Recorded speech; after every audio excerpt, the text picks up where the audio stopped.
ঋতুব্রত বাবু, আপনি আপনি তো সিপিএম আমলে রাজ্যসভা সংসদ ছিলেন।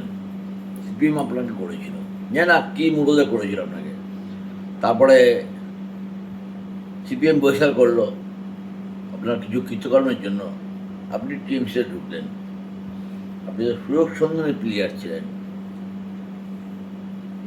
আপনি খেলতে পারতেন না, কিন্তু সুযোগ সন্ধানী প্লেয়ার।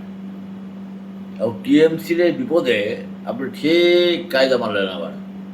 হ্যাঁ, আপনি কার টিকিটে জিতেছেন, কোন সিম্বলে জিতেছেন? টিএমসি সিম্বলে। সেটা অস্বীকার করে আপনি বললেন যে মমতা এই সেই ওই সেই। এভাবে কি রাজনীতি হয় নাকি? নতুন টিম করতে যাবেন না। আমরা পশ্চিমবঙ্গবাসী চাই যে ভোটটা দুভাগে হোক, 4 ভাগে বা 5 ভাগ হয় না।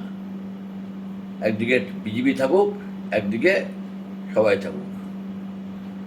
আপনি কোন পক্ষে আছেন? আপনি কোন পক্ষে আছেন? সিপিএম না কংগ্রেস না জেইউপি না আলাদা দল করছেন? আপনাকে ভাবতে হবে। কিন্তু আপনার সেই জিব্বার করা ছবি আমি বলতে চাই না, কিন্তু আপনি ঠিক করুন। পশ্চিমবঙ্গের মানুষ কিন্তু এখন অনেক সজাগ হয়ে গেছে। এটা 2001 সালের পশ্চিমবঙ্গ মানুষ নয়, বা 2006 সালের মানুষ নয়, 2011 সালের মানুষ নয়, 2016 সালের মানুষ নয়, 2021 সালের মানুষ নয়। পশ্চিমবঙ্গ মানুষ অনেক সজাগ বলেই 2026 বিজেপিকে এনেছে। এবার 29-এ লোকসভা ভোট, 31-এ বিধানসভা ভোট।